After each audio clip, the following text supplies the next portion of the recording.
কে? Saeed phone দিছে। কাজ করো আমাকে হ্যালো। ও দুজন একসাথে? কি বলবেন বলেন। কি বলে জানো একটা? 20 লাখ টাকা চাইছে, দিলেও তোমাকে ডিভোর্স দিয়ে দিবে আর ছবি ভিডিও যা আছে সব ডিলিট করে দেবে। পুরো 20 লাখ। সাইন করেন।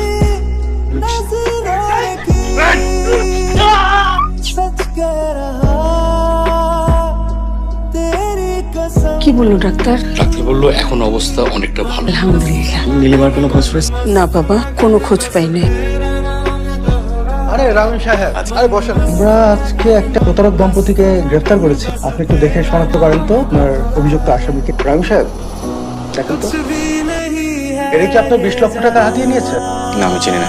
রামিম, কেন মিথ্যা বললো আমাকে? কেন আমাদেরকে ধরিয়ে দিলে না? তোমার ভালোবাসাটা মিথ্যা হলেও নীলিমা আমার ভালোবাসাটা সত্যি। এসব বলে তোমাকে কি লাভ? প্রেম একবারই আসছিল জীবনে।